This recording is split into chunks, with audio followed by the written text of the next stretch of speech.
hitting coach for the River Cats.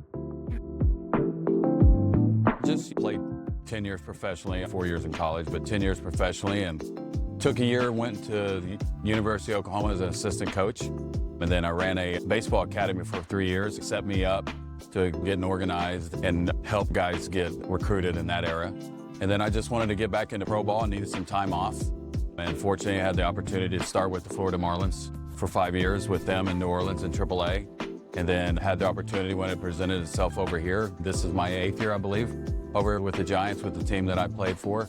So it was definitely exciting to get back in the organization as a coach to help players with what I've learned over the years, and especially with this organization that has been so good to me. I really want to help guys in their journey and their past get to the big leagues and help them when they can. I think it just came into spring training one year, and he's a big human being, and so am I. I think he dropped a tiny on me one day in the cages, and it was just like, okay. So it stuck. It's one of those games that's funny because I was a little bit bigger than him as well. So it's just funny how it stuck all these years. I think as a player, you're just worrying about yourself, preparing yourself to play the game and getting ready. So being a coach, you really have to help 25 players, 8, 15 hitters every single day that have different personalities, different needs that they need in the cages to prepare for the game, and different game planning, different things like that. Obviously, your first call up in 2000. As a player, you want to make it to the big leagues, and had an opportunity to get called up my first year in 3A when we were in Fresno. So that opportunity was to go up there, and first hit was a home run, which was great. But obviously going to the World Series in 2002 came up a little short. But those experiences, and then also playing for some of the best names in baseball, Dusty Baker, Gene Clines was our hitting coach, Bobby Bonds was our hitting coordinator. A lot of those things that I learned as a player from them, I'm able to pass on down with these players, especially with some of the new data and stuff, be able to synchronize some of the old and new together. And it's really helped me be able to transition to the coaching side. I think it has a lot to do with the grind of getting through the minor leagues, playing every day, learning how to play and performing, and then getting to the big leagues and having that taste and be able to transition that to players now, knowing what they went through. It's really helped me be able to be the coach I am now. I give credit to a lot of having the opportunity to play for the Giants and wear this uniform is really special to me, and every day I put it on, I want the best for the organization, and that's the way I look at it. And just to be able to go out there and perform and help guys perform at their level and help them get their careers and hopefully get to the big leagues, it's an honor.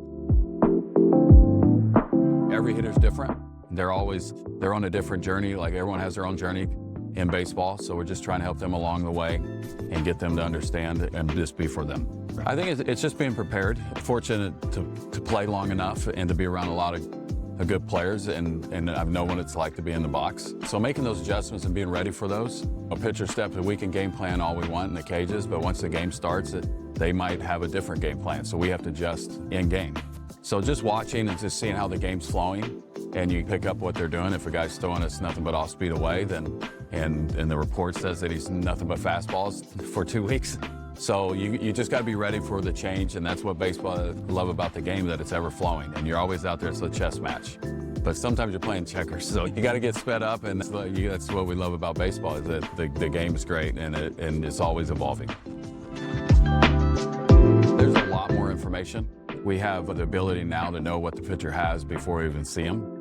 Before there was video, and before you had to have your memory, and you had to face him. Your first time seeing a guy sometimes is when he's warming up in the bullpen, and when you're in the box for your first at-bat against them. Now there's really so much data out there and so much information that they already know what your weaknesses are and what you're good at. But it's, for me as a hitting coach, it's a little bit easier now because you have that information, so now you can adjust, and especially when you have different players that you sign during the season. So you can be able to get a background of who they are already, so you don't have to wait around. And it also helps too, is that when guys are struggling, you can find things a little bit earlier, so you're not chasing drills and stuff like that. That's what I like about the game now, is that there's a lot of information out there. It's just about being able to sort through it and help give that information to the player and make it easier for them, especially during the season. In the off season, when you're just working on stuff, you can be really fine-tuned, but during the season, it ever flows. You have to learn how to play when you're tired, when you're hurt. So it just even flows. So just being there, you have all this information out for the players, and it really helps me as a coach and has helped me grow.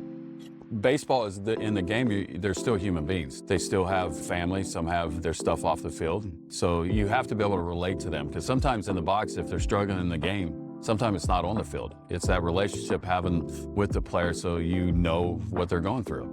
And that was fortunate for me, is that I got to play for a long time, so I knew those ups and downs. So just being there for those guys and really letting them have a voice. Sometimes as a hitting coach, you just have to be quiet, and that's tough sometimes, but they need to listen, or you need to listen, and when they're failing, they learn through failure. This game is failure, and we all can hit when everything's going great, but when we're failing, it's just being there for them and help them get through that. Especially being a hitting coach, you're almost like a father figure sometimes, especially I'm getting older now, so I get a lot of gray hair.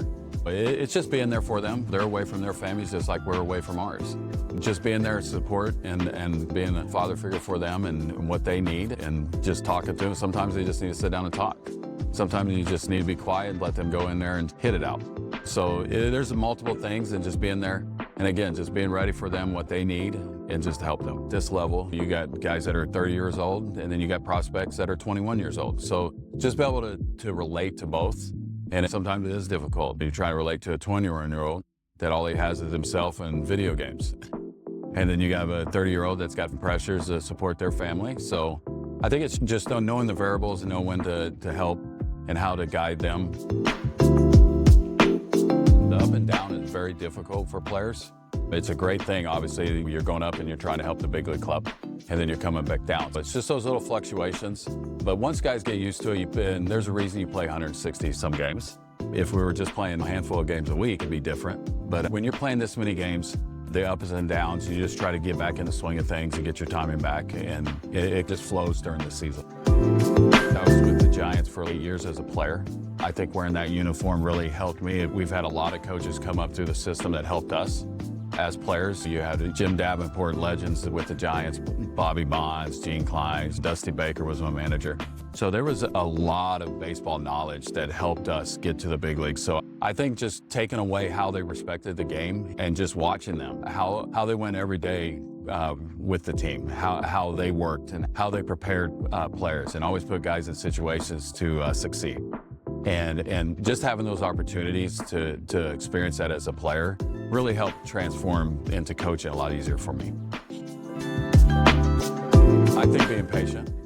We, as coaches, we see into the future a little bit. Like this player can be here, but we want him to try to get a fast track to it. But sometimes it takes time, and we have to sit back and wait. Not wait for failure, but to understand that they're going to go through failure, and those are the growing points, and just be ready for them when they need help. When I was young as a coach, I wasn't as patient, and I was a little bit more, as a player, thought process as I wanted it now. But learning now, getting a little bit older, understanding that process can be longer for some guys. So just being a little bit more patient.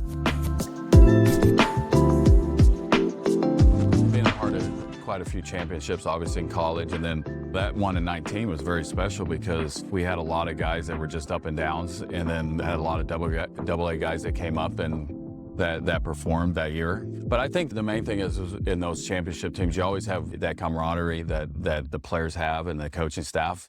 It's just grateful to have, and you try to winning baseball games and winning championships is what it's about. And obviously in the minor leagues you're developing, but when you can win a championship at any level, it's a great experience.